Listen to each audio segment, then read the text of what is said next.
Sa loob ng 2 linggo, target ng Independent Commission for Infrastructure na may maipakita ng resulta ang kanilang investigasyon at may makasuhan na kaugnay sa maanumalyang flood control projects. Sinabi po yan ni ICI Special Advisor Baguio City Mayor Benjamin Magalong na kabilang sa mga politikong nakiisa sa kilos protesta sa EDSA kontra katiwalian. May unang balita si Mav Gonzalez. Bago ang rally sa People Power Monument, nagsimba muna sa EDSA Shrine ng ilang politiko. Tao rin ang mga nasa gobyerno. Pag nakita nila ito, ay malaking mensahe sa kanila.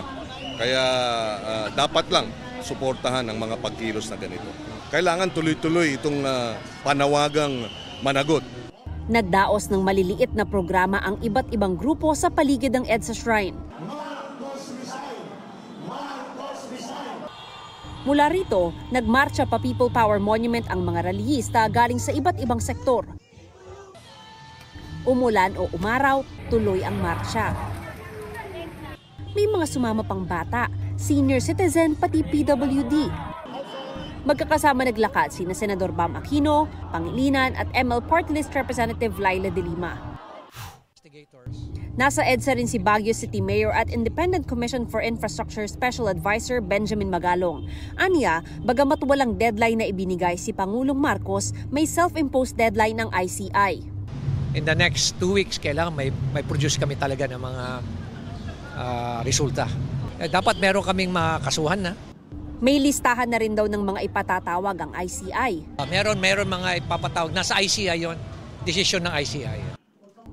Nakikipag-ugnayan din aniya ang ICI sa Senate Blue Ribbon Committee para sa mga ebidensya, partikular sa kaso ni dating DPWH Assistant District Engineer Bryce Hernandez. I-turn over niya lahat ng mga ebidensyang nakuha nila sa bahay ni Bryce. Willing siyang i-turn over lahat yung kaniyang mga nakuha dahil sa pinagagawa nila, except yung mga minana niya sa kanyang mga magulang. Ayon kay Blue Ribbon Committee Chairman Senador Ping Lacson, selyado pa ang mga ebidensyang nakuha ni Hernandez sa bahay niya. May mga inuwi sa mga dokumento, computer at lahat. May susundin tayong proseso at yun ang pinaghahandaan namin. Pag inansil natin, meron tayong susundin na procedure para hindi, sabi ko nga, para ma-preserve yung chain of custody. Sabi ni Lacson, kung may ebidensya ng kickback o komisyon, agad niya itong ipapadala sa ICI. Agad-agad, maski hindi pa tapos yung aming pagdinig at wala pang committee report, ipapadala ko na yun, yung party na yun, kung sino man yung mga naituro pa at may ebidensya.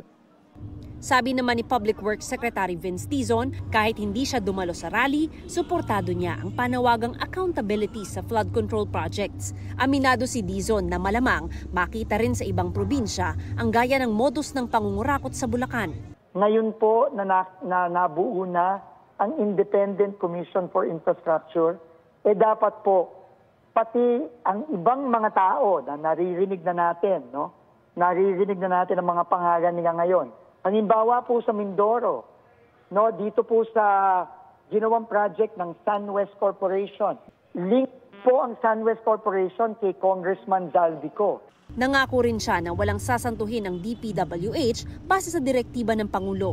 Lahat po ng ginawa na natin itong nakaraang 2 linggo, gagawin po natin ito paulit-ulit. Magdi-dismiss tayo, magtatanggal tayo sa trabaho, mag-file tayo ng kaso, magpapakulong tayo, at babawiin po natin ang pera ng bayan, ang pera ng mga kababayan natin.